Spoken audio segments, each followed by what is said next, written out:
The British pub, a staple of society and the heart of the community, hit by lockdowns, the cost of living crisis, and now a possible pub garden smoking ban.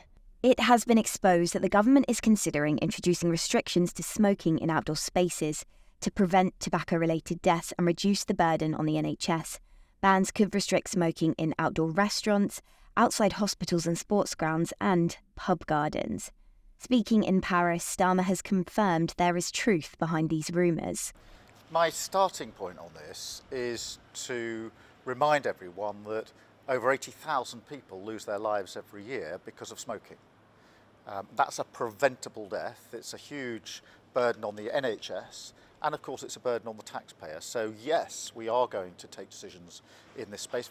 More details will be revealed, but this is a preventable series of deaths, and we've got to take the action to reduce the burden on the NHS and reduce the burden on the taxpayer.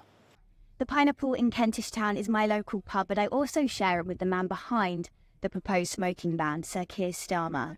This was his favourite spot, but will it still be here if he ever returns to NW5? Since Starmer moved from these North London streets to number 10, it might seem that the Pineapple in Kentish Town has lost his support in more than one way.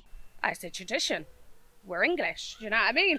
It's what English people were about, do you know what I mean? You go to the pub, if you're happy, you're sad, you go to the pub. It's just what you do. And when you have a drink, you might want to vape or you might want to smoke a cigarette. It's just a natural thing that you do. COVID absolutely ruined the hospitality industry, and since COVID, they've been just trying to claw it back. Hospitality is a big thing. Everyone needs to eat, everyone needs to drink, everyone needs an event. But I just don't know. Like, obviously, there's no smoking in pub gardens. It don't make no sense. As long as you're outside in public air, and it's like, and you're not in an enclosed space, you should be allowed to smoke.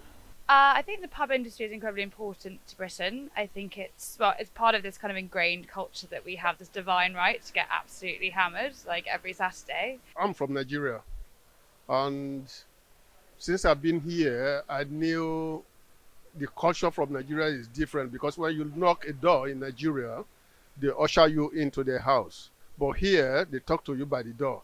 So the pubs are the only social places whereby people could gather. Not only are locals concerned there might be a few less drunken chats gathered round a wooden pub table, cigarettes alight, but also anxieties lie in the economic impact of the proposed smoking ban on the hospitality industry. Britain's Company for Real Ale has published sobering stats revealing that 1,300 pubs closed last year.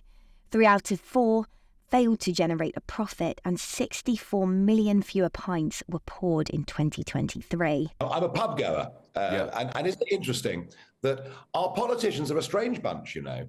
They're not really very sociable, and very few in the House of Commons, I suspect, go into pubs. I love pubs because everyone's a parliament. You know, we discuss local issues, national issues, international issues. They're really important places. And back in 2006, when smoking was banned indoors, pubs and clubs took a 20% financial hit. It's one of the contributors to 7,000 of them closing over the last 20 years. If you ban people smoking in gardens and ban people smoking outside the front of pubs, that is the end of the British pub. Gone. No more boozers. The onslaught of pandemic lockdowns also saw the closure of Starmer's other local haunt. The Lady Hamilton shut its doors for good in 2023. Mr. Davies, whose company also owned the Pineapple, said, "The final nail was the closing of the tube station. That was the death knell for us."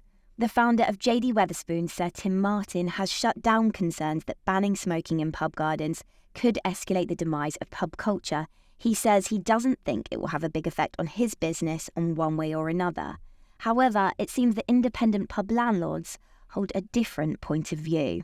Just give us your reaction, really, to this smoking ban, which would mean that, you know, your punters here wouldn't be able to smoke in outdoor spaces like this. Well, it's beyond belief to start with, because it's an abuse of social freedoms and power, and more importantly, another nail in the coffin for the hospitality industry, which is already facing really tough times and enough legislation to cope with in its own rights. Yeah. I mean, have you had problems here where people have complained about people smoking in these pub gardens? Is this something that you see regularly, so can understand maybe why this ban is being brought in? Listen, I understand his sentiments in terms of the burden on the NHS.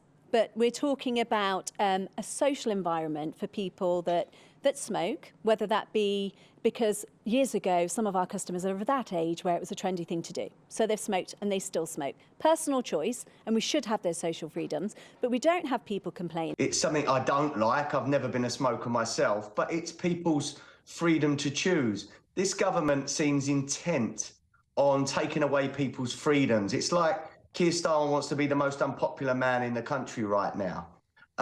Look, in 2007, they banned smoking indoors. I think that was a good thing looking back. It's hard to imagine people smoking inside now. That did affect others' health. But outside in a beer garden, who am I to say that someone can't smoke in my beer garden? I think it's a disgraceful move. It's going to put a lot of pubs under pressure that are already struggling from COVID and the energy crisis. I mean, I'm still paying, some payment plans going back to COVID and the energy crisis. It's a tough industry to be there. If we lose one in 8 of our customers, we're just going to drive them to their homes. They're probably going to drink more from the supermarket in their front rooms. They're going to smoke like chimneys. That's not helping anyone. But could this proposed ban boost the economy in other sectors? Starmer claims that smoking has placed a huge burden on the NHS and taxpayers. According to the Office of National Statistics, smoking causes 80,000 deaths a year. If the ban does go ahead, Starmer hopes it will not only encourage smokers to quit, but that it will also protect the thousands in outdoor spaces currently inhaling secondhand smoke. The NHS has described this as a lethal cocktail of more than 4,000 irritants, toxins, and cancer-causing substances. There is a health argument. I think the health argument was a hell of a lot stronger with the original smoking ban, where it was not only about health for the people doing it, it was also secondary smoking, because secondhand smoking. So, before you'd go into a restaurant and it would be full of smoke, even with smoking areas, and that had an impact on other people. It wasn't just whoever's personal choice it was. But when it's just people and their personal choice to go out and have a cigarette, and let's be honest, not many people smoke anymore at all.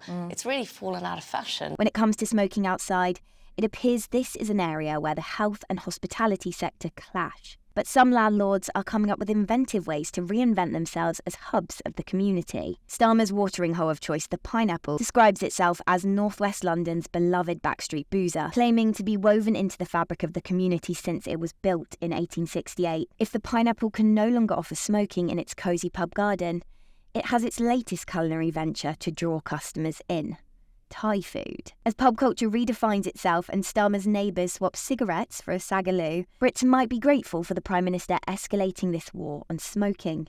I think that it's much more now like a family affair than it used to be. I think that's post the smoking ban.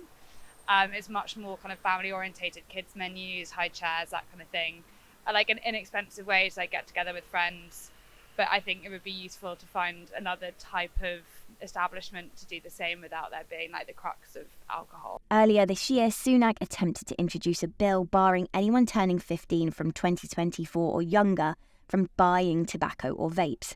Although this bill was not passed before the general election, it looks like Starmer could be delivering on the Tories' legacy. Everybody watching this who uses the NHS will know that it's on its knees. We have to relieve the burden, and that's why I spoke before the election about moving to a preventative model when it comes to health. I want the NHS back on its feet, but I also want it fit for the next, 75 years, just as we've had a brilliant 75 years already. And that means taking action in relation to preventable deaths, and these are 80,000 a year preventable deaths. This is where Keir Starmer would have spent many summer evenings enjoying time with his friends and family. But with growing criticism that Labour are enforcing a nanny state, what do the locals here think about our Prime Minister? From what I have read about him, he seems to be a trusted somebody. When he was, criminal justice something? So I read a lot about him there. And could I say I am a little bit biased because I achieved a lot under Labour since I've been in this country. So in a couple of words, what do you think about Keir Starmer as our Prime Minister? Lift the 2-cap benefit. lift the 2 children benefit cap.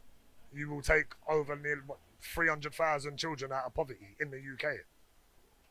Like, it's a very simple step that I don't think will ever happen, and it's unfair on the kids. I have 4 kids, so the two that were born before the benefit cap was okay, but now I've got 2 children that sometimes that they don't get paid for. Like, it's unfair on the child. I think it was quite easy to take a good victory lap at the beginning when it was sunny and we were doing the Olympics and we got to the Euros and everyone was quite happy. I think now that the dust is settling and there's a feeling of like that back to school September vibe, I think that there are lots of difficult conversations that the government will have to have both internally and with its constituents to try and understand where people feel as though money needs to be spent, because I think there's a big discord within like both Labour voters and bipartisan. So, as health experts raise a glass to a healthier horizon, the Pineapple and many other community pubs prepare themselves for a future without the bustling smoking area. Madeline Collier, GB News.